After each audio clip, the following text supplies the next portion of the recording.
ഇന്ന് രാവിലെ ഞാൻ ഓർത്ത് നമുക്ക് പുറത്തോട്ടൊക്കെ പോയിട്ടേ ഇഷ്ടമുള്ള കുറച്ച് സാധനങ്ങളൊക്കെ മേടിക്കാമെന്ന്. സാധാരണ ഞാൻ പോകുന്നത് ഡിസേർട്ടൊക്കെ മേടിക്കാനായിട്ടാണേ. എന്തെങ്കിലുമൊക്കെ ഒരു സ്പെഷ്യലായിട്ടുള്ള ഒന്നോ രണ്ടോ സാധനങ്ങളൊക്കെ മേടിച്ചുകൊണ്ട് തിരിച്ചു വരുവേ. അങ്ങനെ ഞാൻ പോയി കുറച്ച് സാധനങ്ങളൊക്കെ നോക്കി നോക്കി നടന്നു. അവസാനം ഞാനൊരു കടയിൽ ചെന്നിട്ട് മേടിച്ചതാണ് ജാക്ക് ഫ്രൂട്ട്, നമ്മുടെ സ്വന്തം ചക്ക. എനിക്ക് ഈ ചക്ക ഭയങ്കര ഇഷ്ടമാണ്. പണ്ട് കുഞ്ഞായിരുന്നപ്പോൾ ഒന്നും ചക്കയോട് വലിയ ഇഷ്ടമില്ലായിരുന്നേ. പക്ഷെ നമ്മൾ വീട്ടിൽ നിന്നൊക്കെ പഠിക്കാനൊക്കെ ആയിട്ട് പോയിട്ട് അല്ലെങ്കിൽ നമ്മളിപ്പം പുറത്തൊക്കെ സെല്ലായി കഴിയുമ്പോഴത്തേനെ ചക്ക കിട്ടുകയല്ലോ അങ്ങനെ നമുക്ക് നാട്ടിലെ പോലെയൊന്നും. അതുകൊണ്ട് എനിക്ക് ഭയങ്കര ചക്കക്കൊതിയുണ്ട് ഇപ്പം.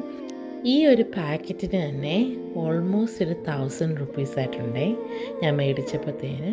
ഈ ചക്ക വിയറ്റ്നാമീന്ന് വന്നതാണേ. അതിൻ്റെ അകത്തുള്ള കുരു തന്നെ കണ്ടില്ലേ, അത്രയും ചക്കയ്ക്കാണ് ഞാൻ 1000 രൂപ കൊടുത്തത്. നല്ല ടേസ്റ്റ് ഉണ്ടായിരുന്നു.